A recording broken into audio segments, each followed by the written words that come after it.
cultura e comportamento. Oi, gente! Então, a gente está aqui hoje para mais uma conversa sobre cultura e comportamento. Então, estamos aqui hoje o Rui Filho e a Maria Cláudia Bonadio, que é uma historiadora da arte, que faz parte do nosso grupo.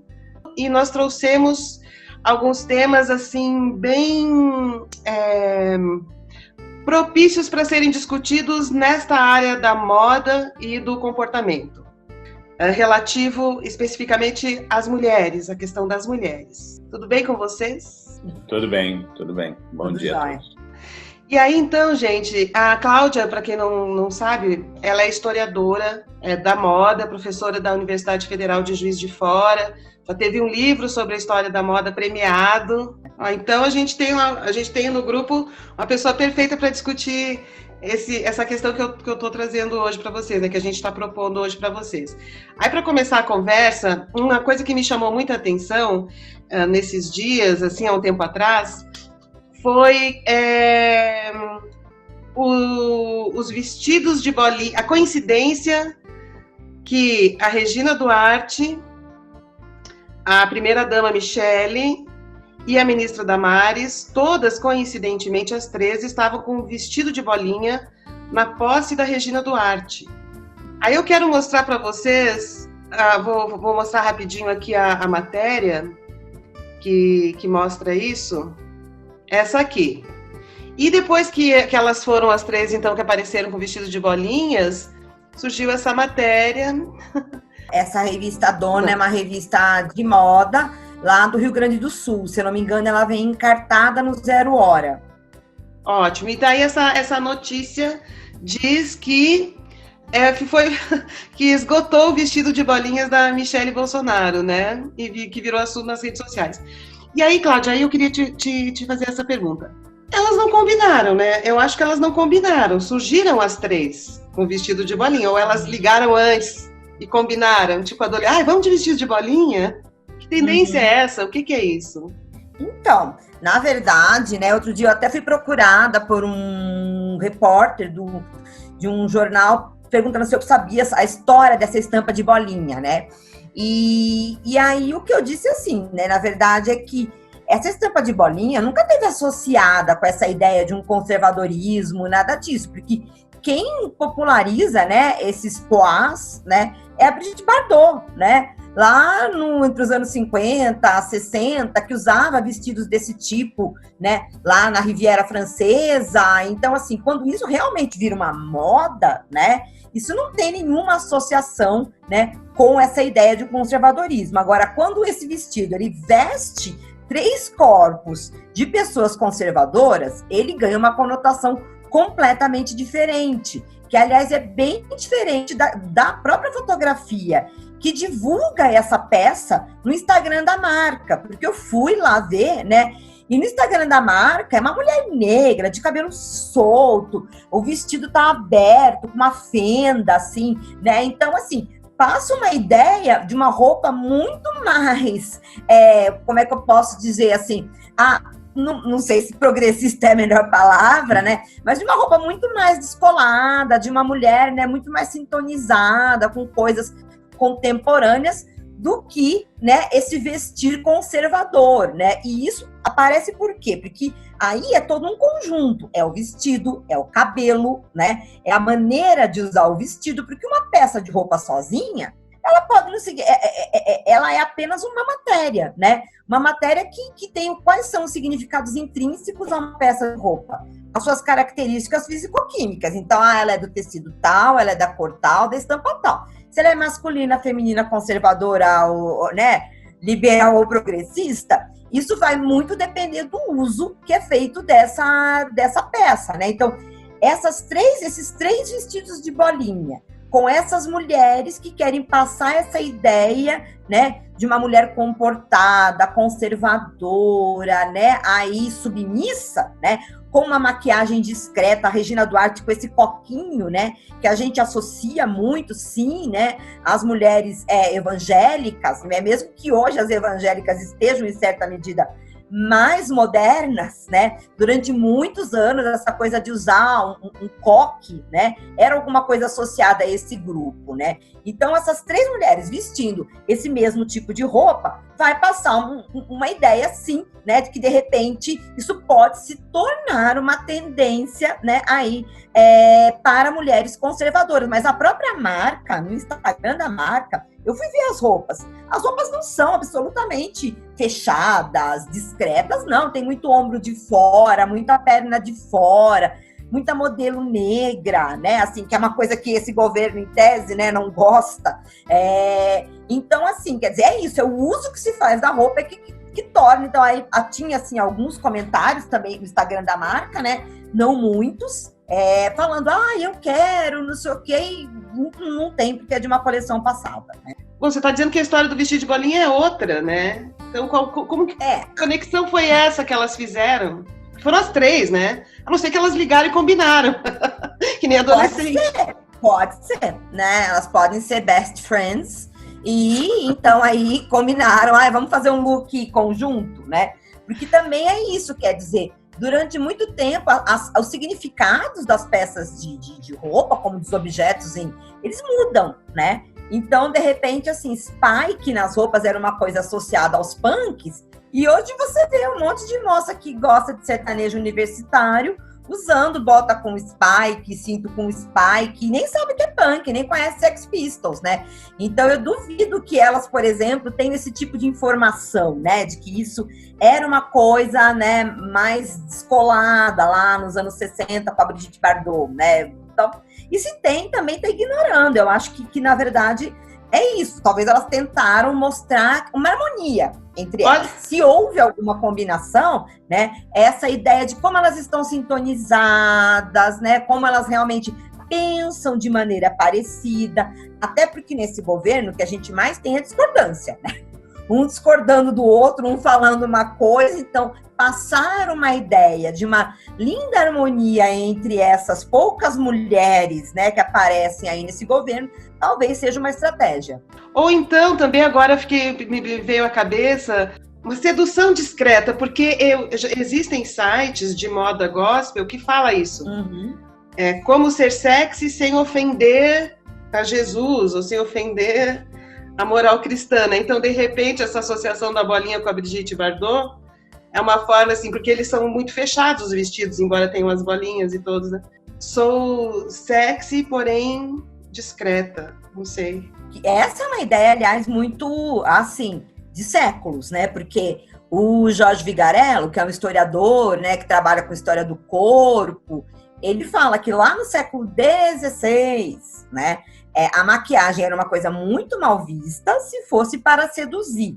Mas se fosse para buscar um marido para se casar, aí ok, você poderia usar uma maquiagem, né? Então, como eu falei, tudo depende do contexto, né? Porque esse vestido de bolinha com brincão, uma maquiagem, um cabelo mais descolado, como tá no próprio site, né, da marca, é outra coisa, né? Então, agora vestindo esses 3 corpos associados ao conservadorismo, realmente, né, acaba passando essa ideia de Deus me livre usar bolinha. E o pior é que eu adoro bolinha e tenho várias aqui no meu guarda-roupa. Eu gosto também.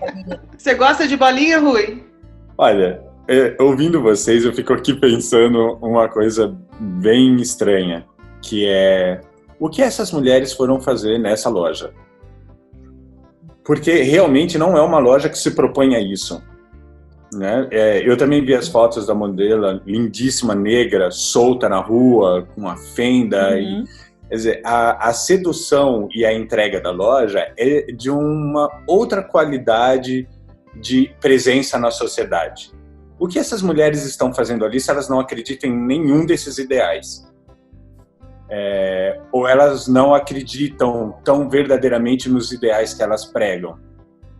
Acho que essa é a primeira interrogação que elas trazem nas bolinhas. Talvez as bolinhas delas sejam bolas fora. Você está dizendo assim, o que elas foram investigar essa loja, que é outro, que constrói uma outra mulher? A outra questão é... Eu gosto muito dessa perspectiva do sensual comedido. A gente tem hoje sex shop, evangélico. Tem. E vendem, viu? É bastante interessante de se imaginar o que deva ser. Eu não fiz essa pesquisa, não tive essa paciência, mas é bastante interessante de imaginar o que é um sex shop evangélico. Mas, enfim, pensando nessa... Como a gente vende a própria imagem, né? Como a gente constrói para o outro a deformação de uma ideia. O que me parece, e aí é muito interessante quando é trazido a Brigitte Bardot, é a facilidade que um suposto movimento conservador tem de se apropriar de absolutamente tudo para inverter seus valores e subjugar tudo aquilo que pode ser contra ele a favor dele. Coisa que o progressismo não sabe fazer, porque não cabe ao progressismo definir nada para ninguém. O progressismo simplesmente deixa que as pessoas se apropriem das coisas num caldeirão caótico saudável de transformação dessas próprias coisas. Mas o conservadorismo ele precisa realocar tudo para um valor específico.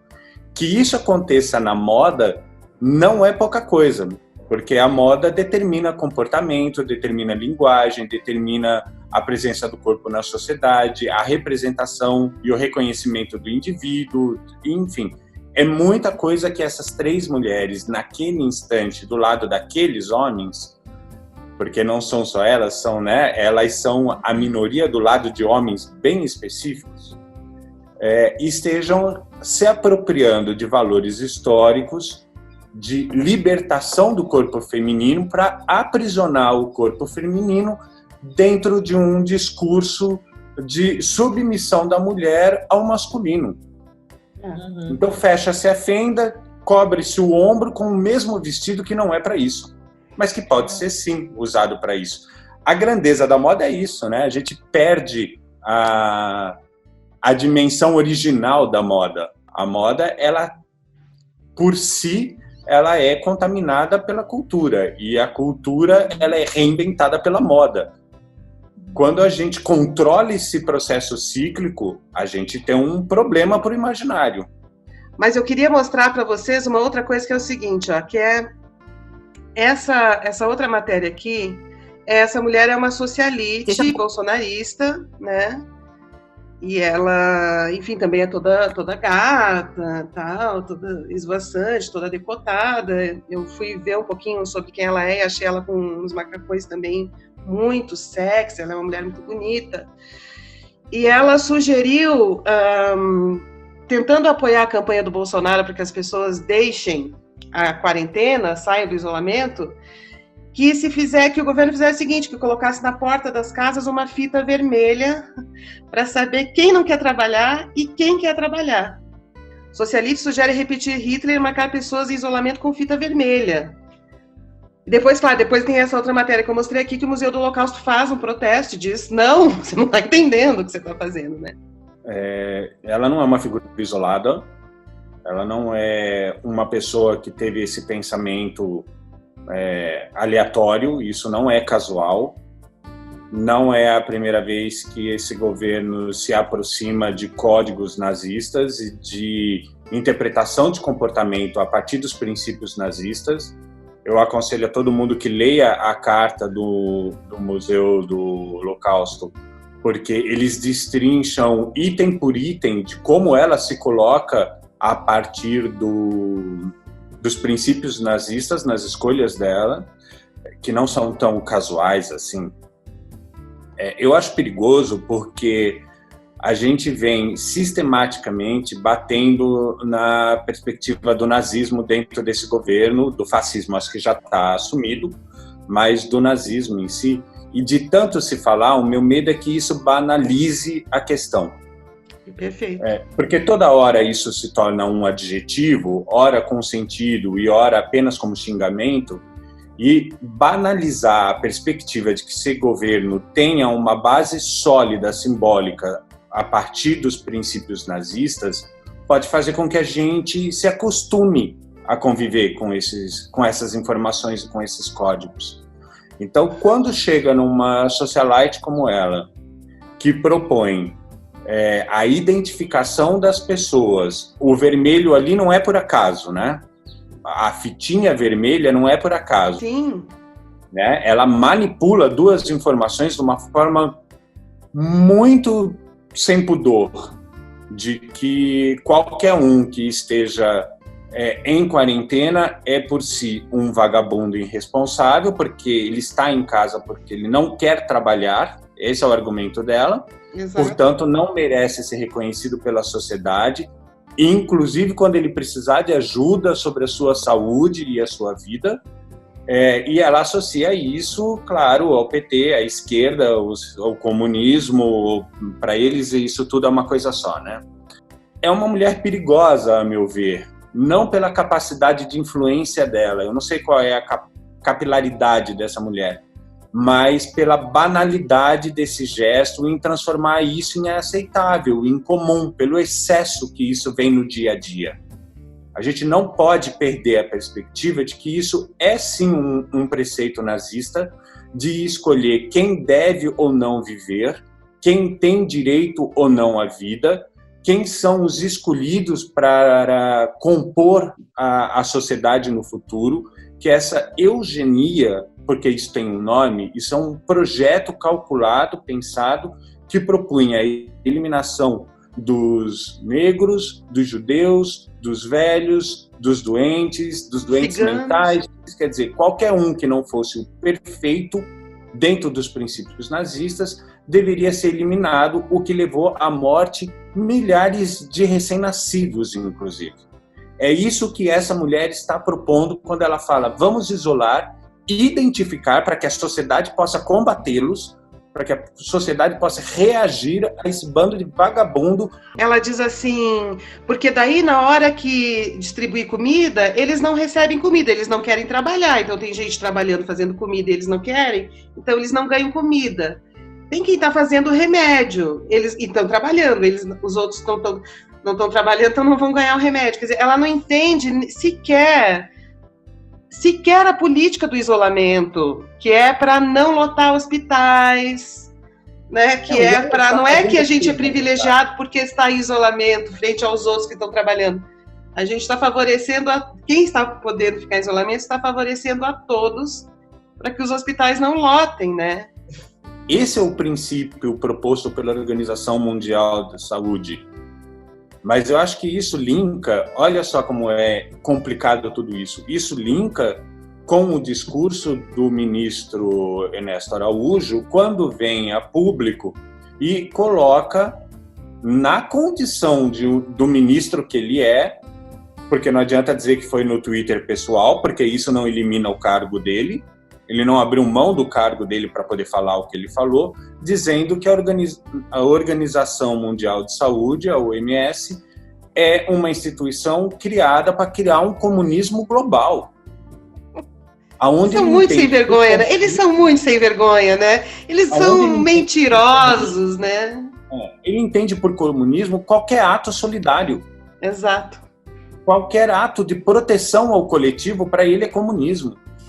Então, eu acho que essa moça, né, antes de mais nada, ela representa uma fatia da população, né, que pode não ter ido para a imprensa ou para as redes sociais e externar, né, essas ideias, né, de vamos deixar marcado quem são os vermelhos, né, e que devem morrer e que não devem receber ajuda, né. Então, assim, ela não é uma fala isolada, né, ela é uma fala que atende a ideia aí de muita gente, mas fora isso, ela acaba se encaixando, né, dentro dessa ideia, né, de uma mulher conservadora, porém sensual, né? Porque ela vestida com a bandeira do Brasil, né? Assim, que aliás é outra coisa que foi apropriada pelo conservadorismo, né? Você não pode mais usar uma camisa do Brasil, né? Você pode ser o torcedor mais fanático do mundo, mas você fica encabulado se você, né, para não ser confundido com uma pessoa bolsonarista, né, radical, etc e tal. Então, e é curioso porque essa coisa da bandeira, se apropriar da bandeira, durante muito tempo era vista, inclusive, como alguma coisa desrespeitosa, né, que você, enfim, poderia, acho que até era crime, alguma coisa desse tipo. E, de repente, ela veste o Brasil. de maneira sensual, marcando todo o seu corpo e mostrando que sim, né, ela tem um corpo dentro dos padrões, né, de determinados padrões, porque eu também não acredito em um padrão de corpo, né, eu acho que existe um padrão de corpo da atriz da Globo, um padrão de corpo das funqueiras, das sertanejas, enfim, e da manequim da passarela, que é outro padrão de corpo, né, e ela claramente é uma mulher assim, que investe nesse corpo, né? Inclusive com plásticas, isso fica evidente, né? Nas fotos, posso estar enganada, mas me parece, né? E aí, assim, quer dizer, dentro daquela ideia da Miriam Goldenberg de que o corpo é um capital, né? Ela tem esse capital. Porque o corpo, né, o capital não é qualquer corpo, é o corpo investido de um determinado trabalho, né? Então, o corpo, por exemplo, da praia, né? Falar, no Brasil as pessoas vão na praia e lidam bem com o seu corpo. Quer dizer, essa ideia do corpo da praia não é qualquer corpo da praia, não é o corpo feminino, falando sobretudo da mulher, né? Esse corpo ele tem que estar depilado, esse corpo ele tem que estar dentro de determinados padrões de beleza, ele tem que usar uma roupa de praia que esteja de acordo com a moda e com a tendência, né? Então, essa mulher, quando ela vai para um protesto, acredito que essa roupa seja a roupa, né, o vestidinho básico dela de protesto, né? Ela tá também exibindo, né, aí esse corpo. Ela não tá simplesmente, ela podia pegar uma bandeira e colocar nas costas, mas não, né? Tem todo um investimento dentro dessa sensualidade. E porque para esses homens mais conservadores, né, essa é a mulher que tem algum valor, de modo geral. Claro que pode haver exceção, né?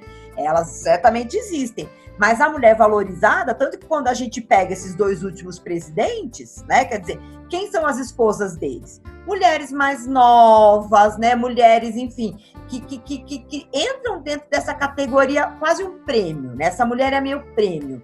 Eu já, né, passei dos 60, dos 70, no caso do Temer, mas a minha esposa, né, inclusive eles vão trocando de esposa conforme eles vão envelhecendo, porque a esposa não pode envelhecer com eles, né, é só eles que podem ficar velhos. Mas, né, quer dizer, essa mulher sempre para ser exibida, né, que ele mostra aquilo quase como um troféu. A cultura da musa, né, eu quero ser a musa das manifestações pró-fascismo.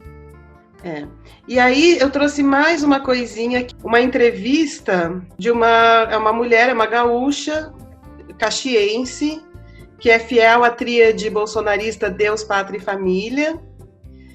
E ela, então, conta nessa entrevista que ela já converteu, já dissuadiu várias feministas. Aí tem uma frase dela que a abertura da matéria destaca, que eu vou ler para vocês, daí para a gente conversar depois sobre isso, tá? Porque olha só, ela diz assim, que o conservadorismo não é uma ideologia. Não é uma ideologia. Quem tem ideologias são os progressistas. O conservadorismo é um estado de espírito. É uma paixão pelo que é certo e apoiar para que as famílias sejam estruturadas na espiritualidade. Então, olha, nessa fala ela roubou o estado de espírito, ela roubou o espírito de todos, é dela. Ela roubou o que é certo dos outros, o que é certo é dela. E ela roubou famílias estruturadas. Famílias estruturadas só podem ser as dela e de quem vive como ela. Outras possibilidades de famílias estruturadas de progressistas não existe. Ela roubou isso. E ela rouba também a espiritualidade. Ela roubou também dos outros a espiritualidade. Pegou tudo para ela. O que vocês acham disso, de que o conservadorismo não é uma ideologia? Quem tem ideologia somos nós, os progressistas.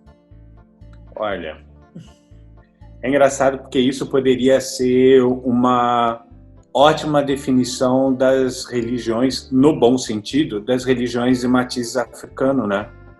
Porque elas querem o bem comum, elas querem o viver correto em relação à natureza, à sociedade, o civilizatório. Elas procuram isso através da espiritualidade, da integração da cultura com a espiritualidade, não o conservadorismo. O conservadorismo não quer nada disso do que ela falou. Tem uma coisa interessante para pensar, que é ser conservador é o desejo de conservar algo. Talvez ela não tenha entendido isso, que é a base da própria expressão, né? Você é um conservadorista. Você Conserva é um conservador. O quê? É a primeira questão, Você né? conserva alguma coisa. Ela escolhe conservar a família, a pátria e Deus. O que ela não entendeu é que essa família do Bolsonaro é a família dele. E isso cada dia é mais evidente. E esse é o interesse dele, é conservar a família dele.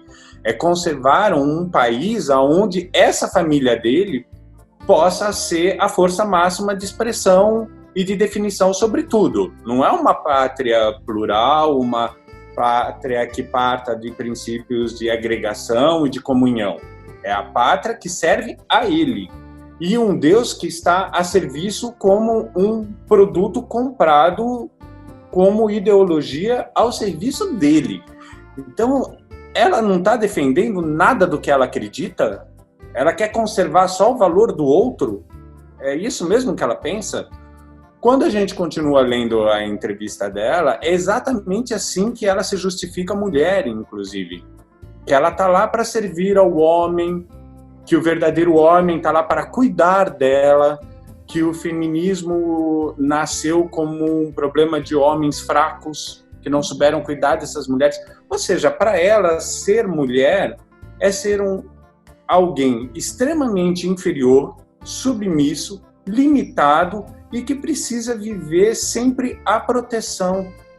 Eu não sei, talvez ela goste de viver assim e talvez ela realmente acredite nesses valores, porque é muito cômodo você viver sob proteção e aos cuidados de quem pode cuidar de você. Mas a diferença é que nós progressistas, a gente fala assim, você quer viver assim, você está bem assim, você se sente bem assim, viva assim. Só não obrigue todas as outras pessoas a viverem desse jeito. Liberdade, democracia, pluralidade, é isso. E quando essas pessoas falam isso, eu fico até um pouco ofendida, porque eu tenho 2 filhos. Eu cuidei do meu filho, que hoje é um homem, né, de 30 anos, e ele tá aí, super bem, casou também, não tem filhos, nada, mas tá tocando a vida dele, foi muito amado. Eu tenho uma filha de 17 anos que eu cuido, e tenho o pai dela, então ela rouba de mim o mérito de ter uma família, né, do meu jeito, né? Do pai do meu filho eu me separei, e agora eu tô casado de novo já, sei lá, quase 20 anos com o Beto, que é com quem eu tenho essa filha. Ela rouba de mim, e eu não tenho essa família desse jeito, eu não sou essa mulher, tive que sempre trabalhar, enfim, eu produzi bastante coisas fora de casa e dentro de casa também, né? E sempre cuidei dos meus filhos. Ela rouba de mim o mérito de ter família. O mérito, que eu digo, mérito do trabalho, que é cuidar uma família, todas as questões envolvidas. E tem pessoas que não têm filhos e que também têm família. Também formam uma união familiar. Que eu acho que vocês dois não têm, né? Vocês dois não têm filho. Então, vocês não são família, então. Exato. Mas eu acho que, de novo, tem essa distorção, né? De a ideia do que é uma família é o que ela acha que é família, entendeu? Então, por exemplo, eu também, né? Assim, eu sou casada há 17 anos, com o mesmo marido, não temos filhos, né? Mas somos uma família. Agora, eu inúmeras vezes fui cobrada por gente de uma ala mais conservadora, assim, mas como não vai ter filho? É uma coisa que as pessoas, né, não entendem. É quase um pecado mesmo para essa gente, que eu tô pecando, né? E não reproduzi, né? Não reproduzi. Mas eu acho que aí há uma distorção enorme, inclusive do feminismo, que a história do feminismo não é essa, pelo contrário, né? Não eram homens fracos, eram homens fortes, e essas mulheres queriam se mostrar tão fortes quanto esses homens e ter o seu espaço, ter o direito ao voto, né? Direito de um salário igual. É porque os homens ainda são mais fortes que as mulheres na sociedade que a gente precisa do feminismo, porque qualquer pesquisa mostra que a mulher ganha menos, mesmo em cargos mais altos, né? Se ela for uma mulher negra, ela ganha menos ainda, né? se ela é mais bonita, ou seja, se ela está dentro desse padrão que esses homens conservadores aprovam como aquilo que é uma mulher, porque também esses filhos do Bolsonaro, agora não vou lembrar qual, né, já falaram, mas as feministas de sovaco cabeludo, né, que são feias. Então, é uma ideia muito simplista, né, do que é uma feminista. Meu filho, para olhar e vai ver quem de fato, né, são as mulheres feministas, né? Essa ideia, porque o Christian Dior nos anos 50 falava, eu faço roupa para as mulheres femininas não feministas, né? Quer dizer, então assim, essa ideia, que é uma ideia antiga, sabe, ultrapassada. E você tem muita mulher feminista que se arruma assim, né? Que tem preocupação com a beleza assim, né? Então, quer dizer, é uma distorção total de tudo, é uma verdade que vale para um grupo, né? E que não quer pensar além dos muros, né? Isso. É tão absurdo que assim, é como se as feministas não tivessem responsabilidade nenhuma com os laços de família, seja como for, assim, são o que elas estão, é como se as feministas estivessem o tempo todo com os braços levantados, mostrando os pelos, cagando na rua, abrindo os peitos, gritando, zoando e fazendo mais nada. Ninguém limpa a casa, ninguém cuida da casa. Não fazem nada, a casa fica bagunçada. A casa delas todas é um lixo. Rui, você acha que essas pessoas que falam isso, das feministas, você que é um homem casado também há tanto tempo com a Patrícia, não sei se você está há décadas com a Patrícia, né? 25. Vocês acham que essas pessoas, quando elas falam que as feministas não querem saber, não gostam de família, não querem saber de nada, só querem saber de fazer cocô na rua, vocês acham que eles acreditam nisso? Eles têm essa percepção mesmo? É uma coisa assim que eles veem assim? Ou é pura canalice? Eu acho que tem uma canalice em cima, que é típica do macho, né? É uma canalice do macho em destruir a imagem da mulher, sempre. Antes de ser feminista ou não, o macho é aquele que se coloca acima da mulher, né? Se a gente for no dicionário, você tem definição sobre masculino. Se você for procurar definição sobre feminino no dicionário, é aquilo que não é masculino. Perfeito. Então, Judith Butler também explicando.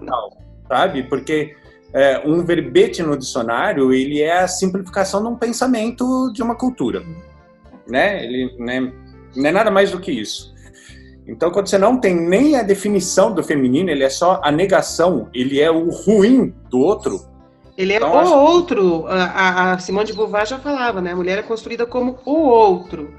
Tem o ser humano, que é o homem, e a mulher é o outro.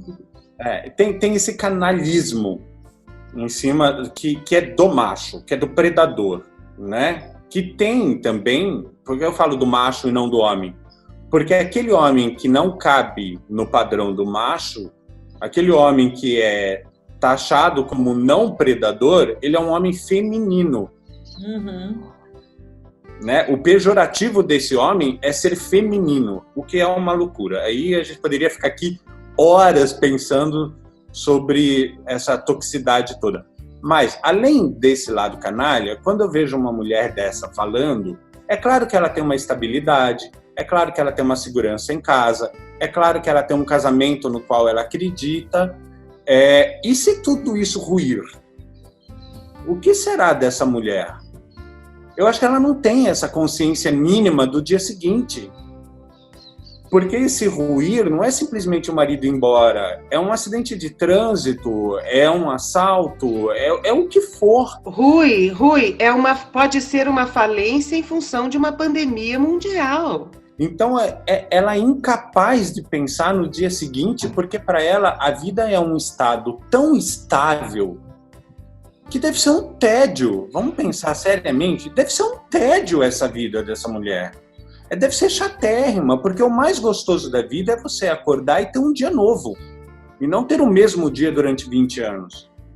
O mais interessante é você pensar o que eu invento de almoço hoje, para não comer todo dia a mesma coisa com os mesmos ingredientes.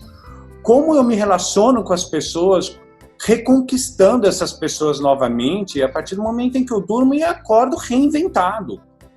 Esse é o sentido mínimo do progresso, da gente estar em movimento, da gente estar em transformação, independentemente das ideologias.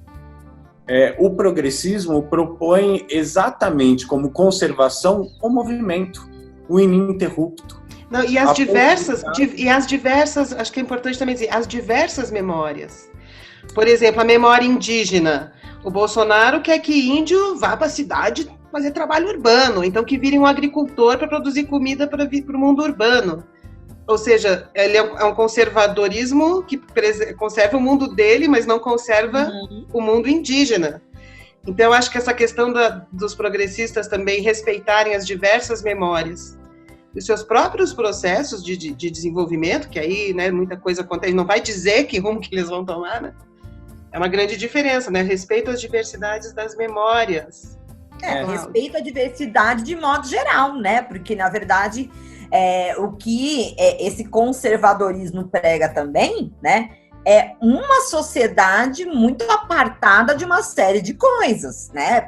Quer dizer, é aquela ideia, quer dizer, agora, então, já desde a campanha, o Bolsonaro deixou claro, quer dizer, índio, quilombola, né, homossexual, não é gente para esse grupo, né? Então isso daí é uma aberração, é qualquer outra coisa, né? Se a mulher é o outro, o que são esses outros para esse grupo, né? Quer dizer, nada, né? Como outro dia, que é mais que uma fala, o índio agora tá se tornando um ser humano, né? Que acho que o Bolsonaro falou uma coisa, sabe? É uma coisa tão absurda, né? Quer dizer, então, é um grupo que vive dentro de uma bolha, né? Eles vivem no Big Brother deles, né? O Big Brother deles, não é uma casa fechada, mas é um mundo fechado, onde as diferenças não são aceitas, né? O diferente, ele é totalmente... E aí a gente volta para aquela questão do nazismo, né? Porque é isso, quer dizer, o diferente vale menos. O diferente pode morrer, né? O diferente que vai trabalhar na pandemia, enquanto eu fico aqui na minha casa, né?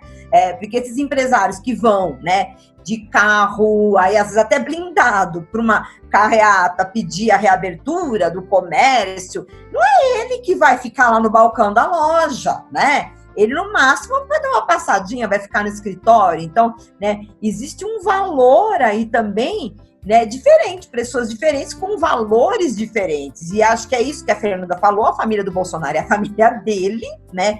E no máximo, assim, né, quem pensa como ele, que agora, quando ele fez aquele discurso totalmente confuso para ser educada, né?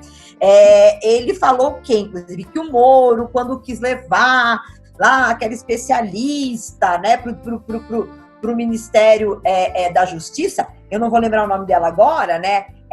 Que o Bolsonaro vetou, falando, mas ela trabalha com ideologia de gênero, defende o aborto, né? Então, quer dizer, isso tudo desclassifica uma série de pessoas, né? Desclassifica. Então, ele não está pensando, inclusive, né? E essa mulher também não está pensando na mulher pobre, que tem que ganhar o seu próprio sustento, que tem que sustentar os diversos filhos, às vezes, que ela teve, e que o marido foi embora e não quer saber, né, desses filhos, porque esse grupo, para essas pessoas, é como se eles não existissem, né? Eles são invisíveis, né? E eles deveriam ser, inclusive, banidos, a não ser como serviçais na casa, né, ou nas indústrias, nas empresas dessas pessoas, né? Então, eu acho que é uma coisa muito séria, porque né, é realmente um pensamento genocida, praticamente, quer dizer, né? Essa ideia de que alguns podem morrer, sim, né? E essa gente não vai fazer falta. O que, em certa medida, também é uma contradição, porque como é que vive o capitalismo que eles tanto defendem, né? Sem essa massa, né, de trabalho? Não vive, né? Não vive. Se todo mundo for rico, não vai ter capitalismo, porque quem é que vai produzir, né? Quem é que vai estar lá no chão de fábrica? Então, também é um pensamento restrito, fechado, né? Para um mundo muito fechado. Minha filha me mostrou ontem uma coisa que é um meme entre adolescentes que eu não sabia, que é uma moça que está com a mão assim na cintura, ela vira para um cara e fala assim: sim, eu respeito a sua opinião, só que eu tenho o direito de achar que a sua opinião é burra. Eu achei ótimo, é isso mesmo. Eu respeito a sua opinião, você que está convertendo feministas. Só que eu respeito muito. Só que eu acho que a sua opinião é burra. E aí... A base da democracia é essa, né? Ela pode pensar o que ela quiser. Eu não preciso concordar com o pensamento dela. Isso é a base da democracia. Voltando só um pouco o que estava sendo discutido, que eu acho que é importante, talvez muitas dessas pessoas sejam ingênuas, simplesmente, por falta de vocabulário, por falta de capacidade crítica, por falta de pluralidade no próprio pensamento, e elas vão sendo induzidas. Mas foi exatamente assim que o nazismo se colocou na Alemanha. Não era um país de pessoas más, era um país que acreditava na importância de se unir o país pós-guerra, de se construir uma identidade para se consolidar a eficiência de um povo. Tinha todo um discurso aparentemente positivo que depois se descobriu aonde chegou com esse discurso. Então tem que ter muita calma, porque talvez sejam só pessoas extremamente infelizes. Também, mas olha só, Rui, eu lembrei da Silvia Federici, né, que ela fala que no livro dela sobre o ponto zero da revolução, que ao longo da história do patriarcado, a atividade de labor foi associada ao animal, e o trabalho é associado à transformação da natureza, né? Então, criar coisas novas no mundo e que tem durabilidade, que ganha uma certa estabilidade. Então, por exemplo, escravo não é humano, porque trabalha com labor. Ele planta, replanta, planta, replanta. Mulher é animal, porque mulher trabalha com labor, a mulher dentro do sistema patriarcal, né, que cuida da comida. Todo trabalho de cuidado é trabalho os gregos definiram assim, trabalho de labor. Isso evoluiu no Ocidente, inclusive dentro do marxismo. Aí ela vem assim, e o labor não torna uma pessoa humana. O que torna uma pessoa humana é o trabalho. Então, toda atividade laboral, todo mundo envolvido, todos envolvidos em trabalhos laborais, cai nessa espiritualidade que aquela mulher está defendendo, que é a que considera escravos, trabalhadores, assim, trabalhadores que respondem por uma cabeça que planeja, né? E mulheres são considerados, são animais, não são humanos, porque a atividade não é uma atividade que humaniza. E daí essa autora, ela propõe toda uma revisão, uma revalorização do labor, inclusive com remuneração. Isso já há muito tempo ela tem esse trabalho político, né? E aí, olha como uma contradição, né, dentro desse próprio pensamento conservador, que se você, como é que fala, está na sua casa, que é aquela, né, mulher lá de Curitiba, com as fitas vermelhas, de quem não quer sair, não quer dizer que você não esteja trabalhando. Exato. Né? Isso, né, você está na sua casa, está produzindo. Se você não tem quem produz para você vai produzir o seu alimento, você vai limpar a sua casa, né? Você vai estar fazendo esse labor e muitas vezes também o seu outro trabalho, né? O seu trabalho que te dá o sustento, porque muita gente está trabalhando dentro de casa. Eu tô aqui trabalhando direto. E aí a gente vê, inclusive, quer dizer que, né, as coisas são... Se você pegar tudo isso, juntar tudo que elas falam, assim, é muita contradição, inclusive nas próprias falas, né? Quer dizer, é muita contradição nas próprias falas, porque essa mulher também que fica em casa, né? Em tese, ela não mexe com o labor, mas agora ela tá mexendo, ou alguém tá... ou ela tá mantendo, né, um suposto escravo, alguma coisa assim, porque essas pessoas têm quase uma relação de escravidão, muitas vezes, com seus, né, empregados, né? Então, como ele não é gente, ele pode ficar lá, porque, né, ficar lá trabalhando, ou mora na própria casa, aquela velha história do quartinho da empregada, que é apertado, que é pequeno, etc e tal, né? Por quê? Por que é pequeno? Porque essa pessoa está numa outra categoria, né? Ela é, para esse grupo, vista como inferior, então ela pode morar num quartinho onde cabe uma caminha, né? Assim, muito apertadinha, né? Então, quer dizer, o que é trabalho para essa mulher da fita vermelha, entendeu? E a pessoa que está trabalhando, muito... Isso, perfeito, quer dizer, ela que defende a mulher em casa é a que também não entende o valor do labor, essa contradição que você está dizendo, né? Exato, quer dizer, não entende o valor desse labor, porque ela não faz isso, né? Essa mulher rica da sociedade caxiense ou da sociedade curitibana, porque também temos os conservadores pobres que fazem, né, aí que estão ligados ao labor o tempo todo, né? Mas que aí é uma outra história, porque muitas vezes esses mais diretamente, no meu entender, assim, ligados às igrejas, né? Esses mais, assim, o conhecimento que eles têm é o que eles adquirem na igreja, né? Eu acho que para uma boa parte desse grupo, a igreja, ela ocupa o espaço do saber, né?